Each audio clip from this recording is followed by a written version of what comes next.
एक middle class परिवार का लड़का जिसका नाम माधव था एक कॉलेज में पढ़ाई कर रहा था। बचपन में एक कार दुर्घटना में उनके माँ बाप की मृत्यु हो जाती है। वो अपने मामा के पास रहता है। माधव पढ़ाई में होशियार था, साथ ही दिमाग से भी बहुत तेज था। उसे सभी टीचर उसे बहुत पसंद करते थे और उन सबका मानना था कि एक दिन यह लड़का अपने जीवन में कुछ अच्छा करेगा। कुछ समय बाद ठीक वही हुआ।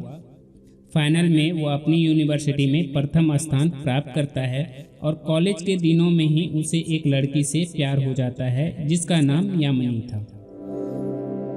क्योंकि यामिनी अमीर घर से थी, इसलिए माधव अपनी हैसियत देख उससे कभी प्यार का इजहार नहीं कर पाया था। लेकिन जब यामिनी को मालूम पड़ता है तो वह खुद उससे प्यार का इजहार कर देती है और उन दोनों की प्यार की गाड़ी चल पड़ती है। संयोग से माधव जिस कॉलेज में पढ़ता था वहीं उसे प्रोफेसर की नौकरी मिल जाती है। माधव कुछ समय बाद यामिनी से शादी कर लेता है और उन दोनों का दाम्पत्य जीवन बहुत अच्छा बीत रहा था। माधव को लिखने का बहुत शौक था। वह हर जरूरी बातें अपने डायरी में लिखा करता था। एक दिन दोनों घूमने जाते हैं और उस दौरान उसकी गाड़ी का एक्सीडेंट हो जाता है। दोनों बाल बाल बच जाते हैं, लेकिन यह दुर्घटना उसके जीवन को पूरी तरह से बदल देती है। एक्सीडेंट के बाद यामिनी को पता चलता है कि उसके पति कभी बाप नहीं बन सकता। यह सुनकर यामिनी अंदर ही अंदर टूट जाती है, क्योंकि वह अपने पति से बहुत प्यार करती है। तो वह इस बारे में अपने पति को ज़्यादा महसूस नहीं होने देती है। लेकिन यह जमाना तरह तरह की बातें करने लगा। माधव के पीठ पीछे मजाक उड़ाया जाता था, लेकिन वो इन चीज़ों पर ज़्यादा ध्यान नहीं देता था। समाज की बातों पर बिना ध्यान दिए फिर से दोनों लोग पहले जैसा दाम्पत्य जीवन व्यतीत करने लगे। एक दिन यामिनी ने माधव से एक बच्चा गोद लेने की इच्छा जाहिर की और कहा कि किसी अनाथ बच्चे को अगर गोद ले लेंगे तो वह उस बच्चे को माँ बाप का प्यार मिल जाएगा और हमें बच्चे का प्यार मिल जाएगा।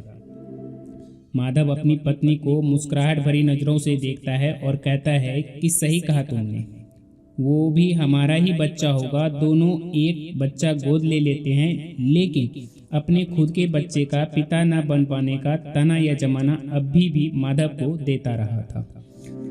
समय बीतता गया और अब वह गोद लिया बच्चा बड़ा हो जाता है। एक दिन माधव की दिल की दौरा पड़ने से मृत्यु हो जाती है और कुछ समय बीत जाने के पश्चात एक दिन अपने पति की सारी चीज़ों को यामिनी एक जगह सजाने लगती है। तभी उसकी नज़र अपने पति की बहुत सारी लिखी हुई डायरियों पर पड़ती है। वह एक एक कर सभी डायरियों को पढ़ना शुरू करती है और वो इस खबर से अनजान है कि आगे उसके जीवन में बहुत बड़ा भूचाल आने वाला है। एक डायरी के अंदर एक लिफाफा होता है और वह उस लिफाफे को जैसे खोलती है और पढ़ती है तो मानो उसके पैरों तले जमीन खिसक जाती है। आंखों से आंसुओं का जलधारा बहने लगती है। वो अपने ऊपर एक बहुत बड़ा पछतावा महसूस करती है। उस लिफाफे में डॉक्टर की एक रिपोर्ट होती है जिसमें लिखा था कि इस एक्सीडेंट में उसकी पत्नी की मां बनने वाली जगह पर गहरा जख्म हुआ है और अब वह कभी मां नहीं बन पाएगी। यामिनी का दिमाग सुन पड़ता जा रहा था। वह बस रोए जा रही थी। अपना दुखड़ा सुनाए भी तो किसे सुनाए। फिर वह डायरी के अगले लिखे हुए पन्नों को पढ़ती है जिसमें दुर्घटना वाले दिन के बारे में लिखा था।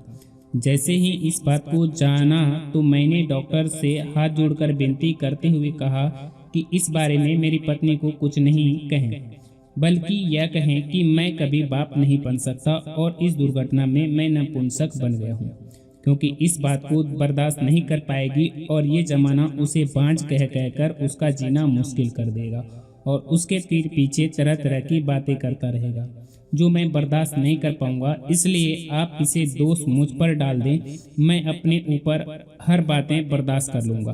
अगर आप उसे असलियत बताएंगे तो वो अंदर ही अंदर टूट जाएगी और मैं उसे खोना नहीं चाहता, क्योंकि मैं उससे बहुत प्यार करता हूँ। प्यार करता हूँ।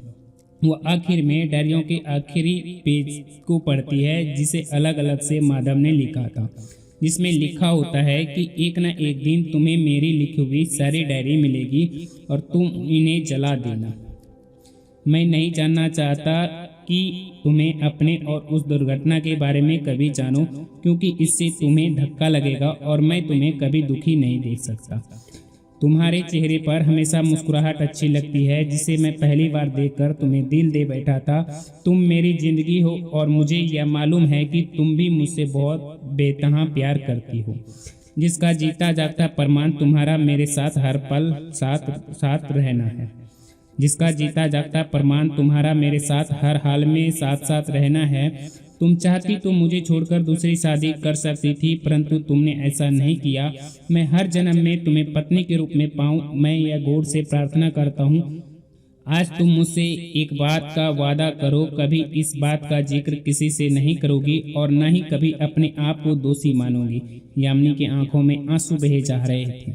वह सोच रही थी, मेरे लिए इतना बड़ा बलिदान, मैं बहुत भाग्यशाली हूँ कि मुझे माधव के रूप में सच्चा प्यार मिला, लेकिन मैं उतनी ही दुखी भी हूँ क्योंकि अब वह प्यार मेरे पास नहीं है।